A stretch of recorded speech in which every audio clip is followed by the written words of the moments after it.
All right, let's look at Churchill. And yes, we're looking at things from a different perspective than usually. Uh, Angle-wise, it's got to do with the sun. It's coming in right at me in a bad way. Okay, so game's gotten a lot of buzz. There's no question about that. And I think it certainly deserves it at first glance. I don't do more than a first glance on these. And, I touch the games that I've played a lot of, but with newer games, you're going to be seeing a first struggle cutting through the design and trying to understand it. And obviously, not only will there be mistakes, there'll be mistakes even in games I know, but I probably don't fully understand and grasp the concepts behind the game. And I'm trying to give an idea of, from that first look, and yeah, I know this has been out long enough that there are people who've looked at it more, but from that first look, this looks pretty good. Well, second look really, because I did get a chance to play it opposed, but opposed plays don't really count for me in terms of understanding the mechanisms of a game, although they're, as Robert over at the Game Box pointed out to me, there are certain aspects, and this game may be particularly susceptible to those, that I'm just not going to see in a solo game. And as an example, in Civilization, there's ways people play the trading cards, and that I would not imagine, but it tends to be ineffective, right? At least in groups that follow more of my general strategy. There might be a groupthink thing here going on, like there is in 1830. Anyway, what about this game? Let's talk about components first, because I'm trying to figure out what I want to say in general. And they're in mind. Counters, obviously, GMT does counters well for their high-end games. In fact, for almost all their games nowadays. I've seen some with thin counters, World at War, but their normal production stuff is nice, heavy-duty counters that are really pleasant. The blocks, the wooden pieces, all great. One thing I'm a little iffy on is these tiny little tiddlywink type things. I'm guessing this is a cost thing. I'm not suggesting they use little wooden discs or anything like that, because they need a whole bunch of them. I'm just thinking they're little plastic ridged things, little, I don't know, very cheap poker chips that I would have suggested instead, because these have a tendency to move around a little too much, to slip out of your fingers. They're just a little clumsier to handle. However, these look more attractive than those would, and these are translucent, so, whatever.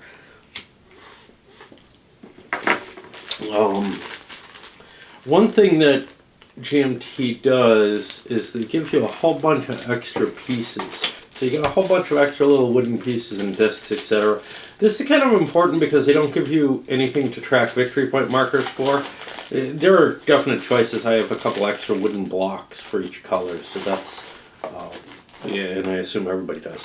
They did leave out one of the gray navy units, and I don't know if that's like, a general thing. There should be 3 in the game. Almost everything came with extra counter pieces. This one came with one less for me. It came with only 2. I've contacted them that I'm missing one. I haven't gotten a reply back. It's the holidays. I don't know. I'll probably pester them again if I don't. If I can remember. It's not a big deal because there are extra pieces you can use to represent that. Or you could dig out, a little gray wooden block from somewhere, if you got a Euro game that has gray wooden blocks in it. Okay. There's an optional rule, which I thought kind of worked better than I thought. The cards. So, GMT has several qualities of cards, and this is the very hard, very sturdy card that I know some people favor, and probably they asked Mark, what kind of card they want. GMT never gets the perfect cards out there. I know MMP has some very nice cards. These guys are too stiff to really shuffle nicely, and they're also a little fragile, which seems kind of counterintuitive, but because they're so hard, the rigidity makes them a little easier to chip, I think, into damage. I've noticed that with some others. And I also have the fear that they'll just snap like plastic cards would. But, yeah. The decks are kind of small, so it's probably not too big a deal. It really sucks shuffling like more than 30 of these. Shuffling 20 of them, you might hurt your hands a little bit. If you sleeve your cards, it kind of doesn't matter what quality you have. They're all, I guess really thin cards are kind of funky and really thin sleeves. But, yeah, if you sleeve your cards, what do you care about the card quality, right? You're protecting them sufficiently, and you're not going to be able to shuffle them well. The problem is these are kind of like pre-sleeved in the sense that they're not really easy to shuffle. They're easier than sleeved cards.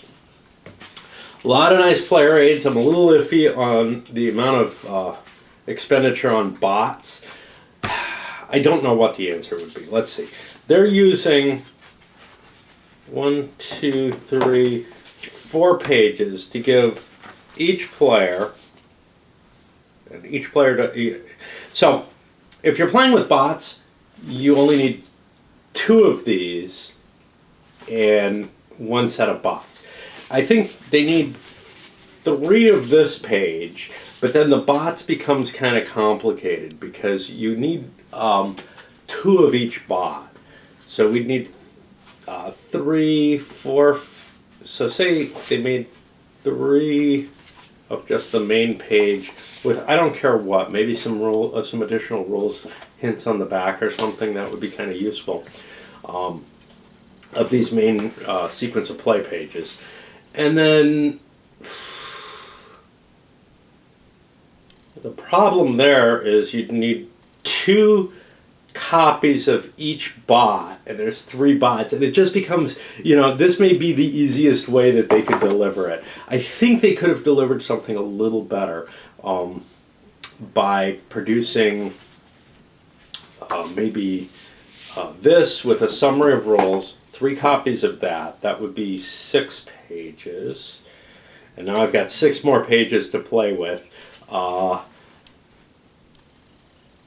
need 2 copies, double-sided, of, say, the two Western bots.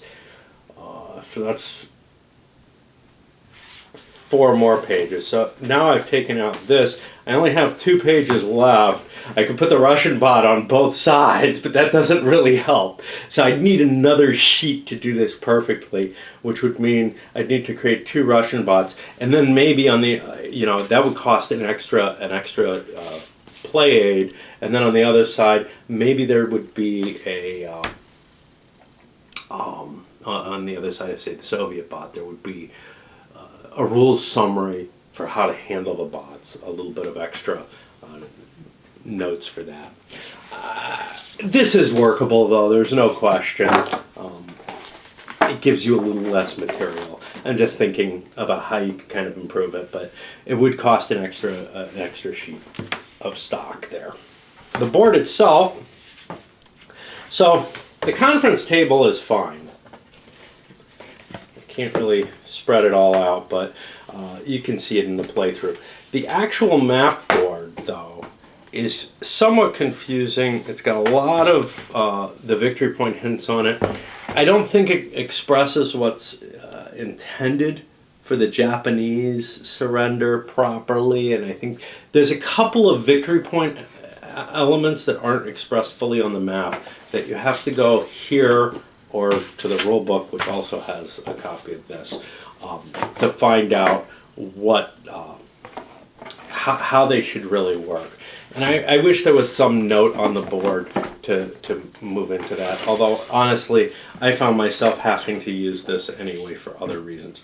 just because the board is so disparate. So it may be sufficient. Okay. So what about the game? The first thing to talk about, I guess, is the victory conditions, because they're so weird. This idea that you don't necessarily want to come in first. If you do too well, you might well be losing the game. And that's a really twisted concept that is going to take a lot of plays to get a grasp on just what the full implications of that are. I think it's nifty.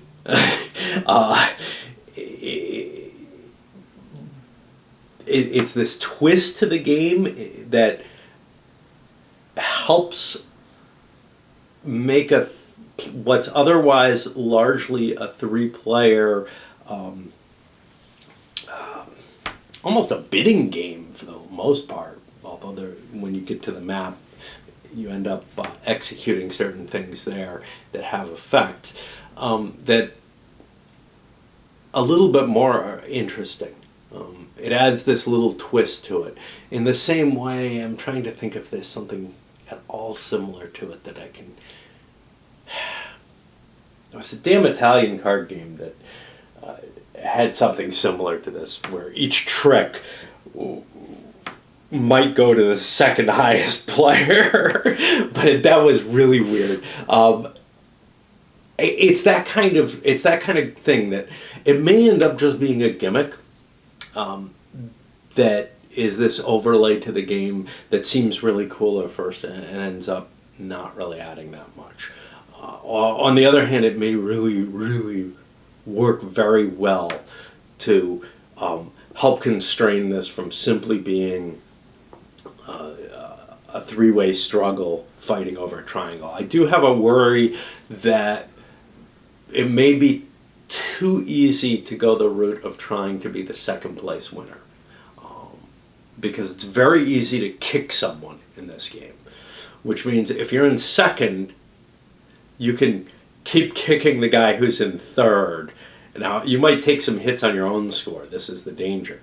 But that's not necessarily too bad. So as long as you can kick the guy who's in third and make sure that the Axis surrenders, being in second might be really, really the easiest way to win. The problem is, if that's the easiest way to win, everybody's going to kind of try to maneuver for that instead of first, which means you've got this really, really tight game that may just come down to a randomness at the end as to who ends up winning. And that's kind of my worry, is that it might devolve into that. Let me check my time on the video. I'm doing okay. All right. What about the play sequence? Well, the game is driven by the conference, and the play of cards in that is this real struggle that reminds me of, and I've said this before, if I can pull it out here, this game, which is sort of the barest bones CDG you can possibly make, where you're just kind of using points to move things on a track, right? So that's what this uses. You have points. Now you have certain attributes to each of the cards to kind of make some more valuable for some things and others for another. You've got the dynamic of, being able to debate, which turns out really interesting. So here's the thing. The Russians have the debate advantage. So they want to debate whenever possible. What that means is other people kind of want to debate whenever possible to try to force the Russians to have to play a card without debating, which it makes debating much, much more valuable than it initially seems. When I first sat down as the U.S. Playing opposed, I didn't see the value to debating, but playing all three sides at once seeing what the Russians can do because they're constantly getting the extra points. That's not clear. When you're sitting in one seat, at least for me, it's very hard to see what the other players are up to, why they're making the moves that they are. But when I can see all three sides at once and what their choices are, I think I get a certain kind of insight that it would take me, maybe dozens of plays to get from an opposed game. Which is one problem. One reason why I was kind of afraid to buy this was, okay, I played it and I said, I think I could solo this and it's got something cool going on, but I can't really tell, how cool it is. Well, after I got Triumph and Tragedy and played that, I was pretty sure that I wanted to look into this because I saw some of the aspects to this. Plus, there's always room for more three-player war game type things. Not that this is really a war game, but it's a game.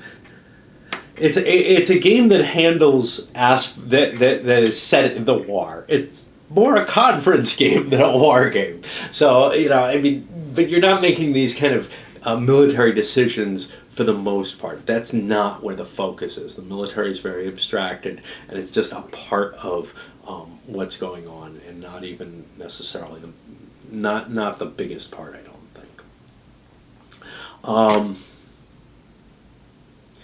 So yeah, the debating is of interest. The choice of whether or not to risk using your major leader. Even the selection of which issues you want to bring to the table is really this interesting problem, because you're sitting here with cards that help you on certain issues, but they may not be the issues that you particularly want on the table at the time. Early in the game, I would say you probably want to kind of be driven more by your cards, simply because winning a conference scores you some points that you can put in the bank, and the cards generally support your national best interests to some extent. The problem is some of the issues are actually just shittier than others. So like, if you're given the choice between production and directed offensives, the directed offensives just seem better. They force the other guy to play two production into a given theater. And they're a little less flexible than the production ones, but they're twice as valuable. So I see them as much more useful.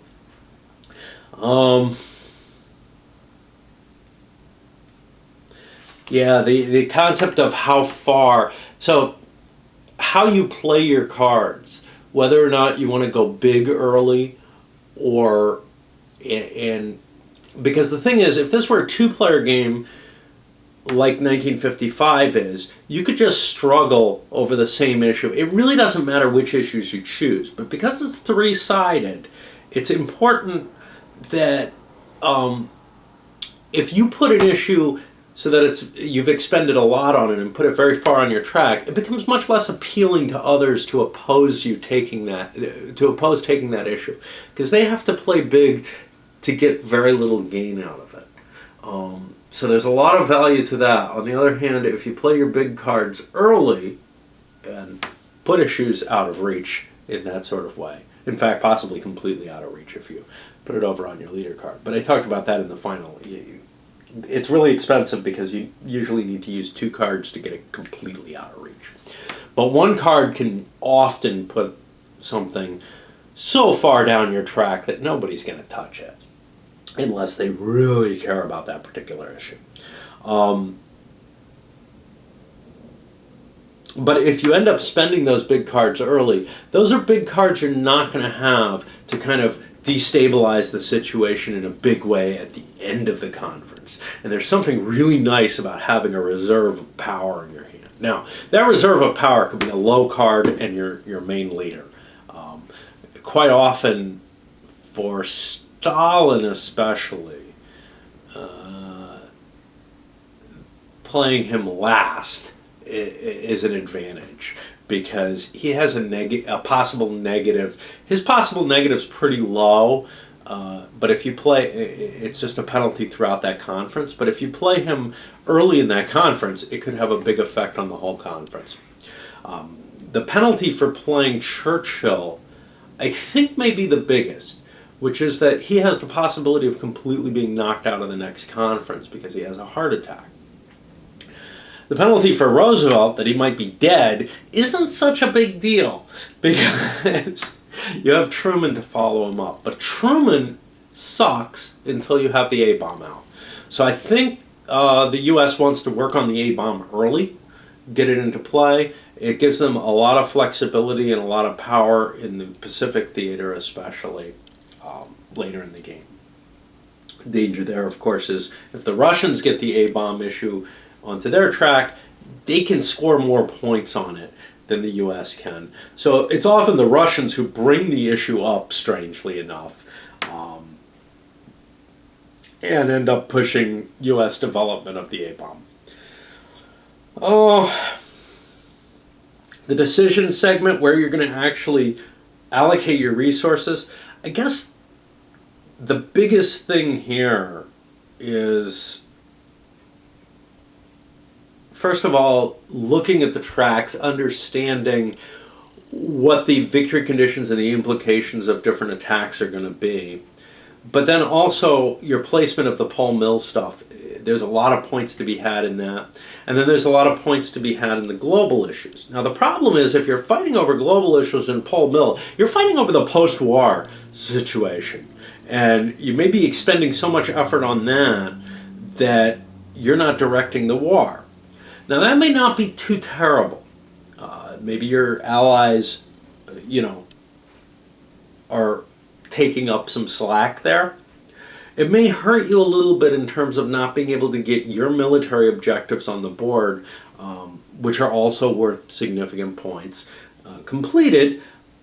But the biggest worry here is that you may not be playing things like theater leadership, strategic materials may not be being completed, which means that the alliance as a whole has less resources than it could have. However, the game I played solo, I thought the alliance was doomed. I thought they were going to fail again in knocking out the Axis, but they actually managed to do it. The A-bomb was critical to that. But anyway, there's these interesting choices as to which issues you want to go for so that when you get to the decision segment, you can play them. You have to be kind of careful because political control markers can't be played unless you have enough clandestine networks. So that there's kind of a balance there that you have to worry about. My first game, I thought, political control, that's what I need. Well, yeah, that works fine until I run out of clandestine networks to support the new builds.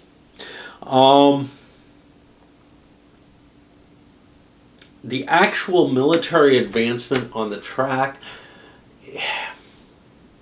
you have to make kind of a guesstimate about how much force you're going to need.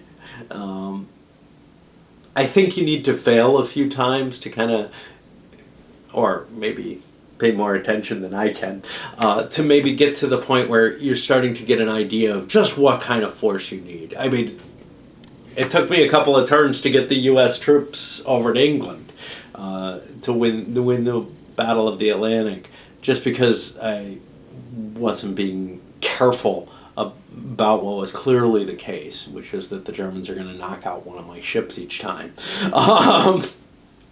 But once you get past that, everything else, generally you can start predicting once you see how the forces align. And you may just want to, look at the starting situation, deploy this stuff, and see that once or twice before you actually sit down to play for real.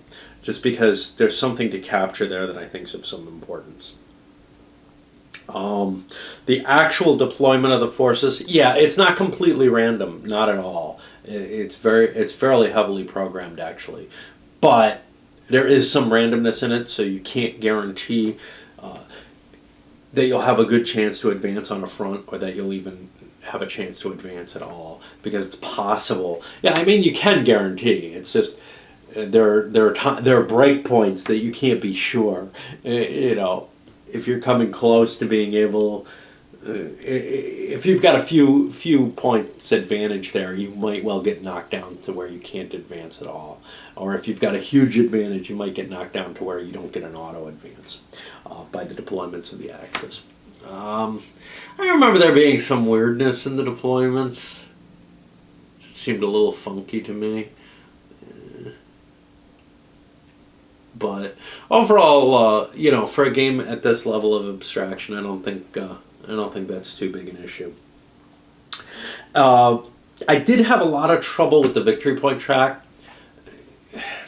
This is because the victory point track is maintained, and it's not necessary. It's just there as a play aid to let you know who's winning, who's ahead, whatever.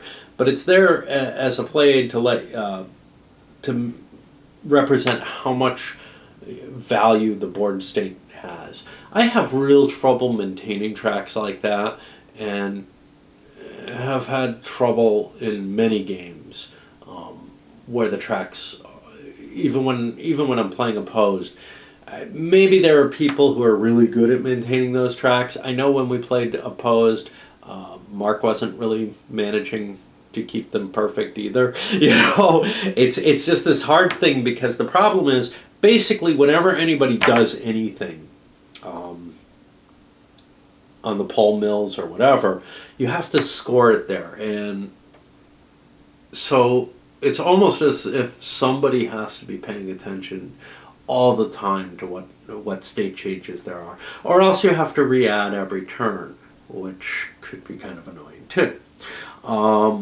It's also the case that not everything's on the board. There are a couple of victory conditions here that aren't well represented there, so that can be kind of troublesome too. But anyway, that's just, there's just this, hey, we have to recount every turn, which I find a little frustrating. I'd rather that the state could be maintained all the time, but at least once you get towards the end of the game, I think you want to be recounting pretty much every turn. But even earlier, somebody jumps to what looks like a big lead, and then some points don't get allocated, and it can skew people's decisions because they think somebody else is in the lead. As you get more familiar with the game, that will become less of a problem, because things like conference wins that are permanent victory points that you're not going to take away from someone, and that you're not going to really be able to match because they might win more conferences, those are important. Other things, not so much. There's a couple of places where maybe there could be a couple of extra markers in the game. I feel like the counter sheet, the counter mix was maybe a little too small. Victory point counters, that's minor. There was something for that. Some kind of marker for who won the race, Normandy versus North versus Central Italy. That's about it really there. But yeah, overall, so here's the thing. This is a really intriguing game. This is a game that there's no way that I can say, yeah, this is going to last and be really exciting, 5 years from now, 10 years from now. But like things like Coin, and I think that is actually where this fits the most to me. There's something really, really cool about this, that if you don't want this one, I think you want one of these. If you're at all intrigued by something that doesn't play like a real war game, is it a Euro? No, obviously not. But it plays like something new and different. And if you're interested in something like that, yeah, this is definitely something you want. If you like the coin games, I think you will like this.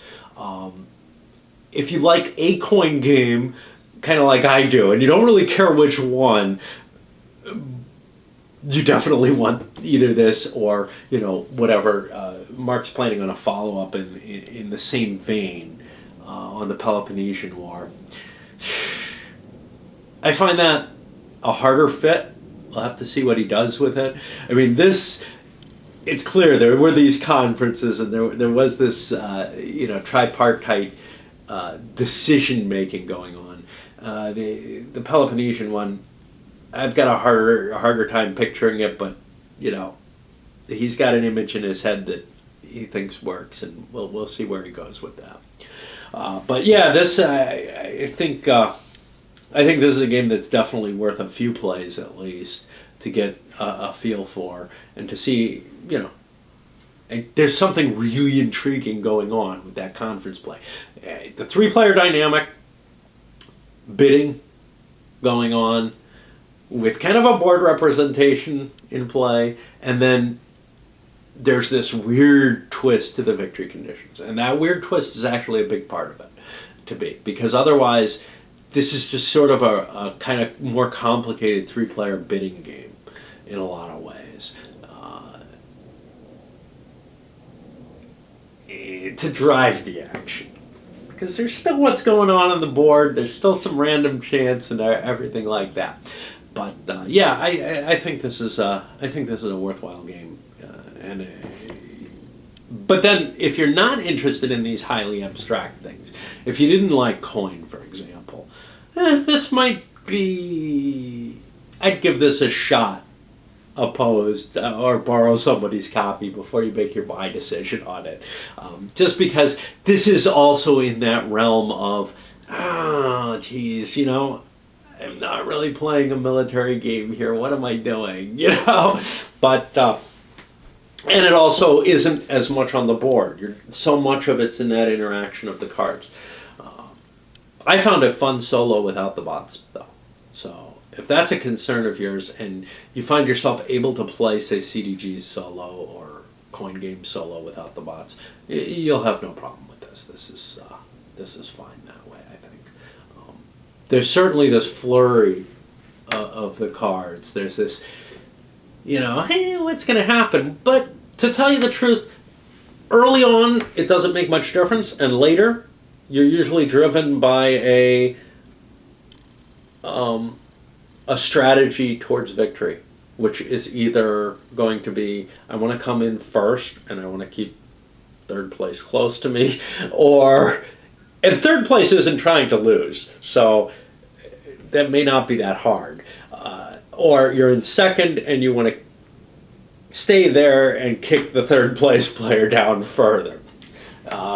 So you've got this interesting situation where quite often I think the first place player is going to be helping the third place player, and then the second place player has to decide, okay, do I go after first now, or do I and keep helping third, or do I just kick third and try to see if I can position myself for that kind of tricky win?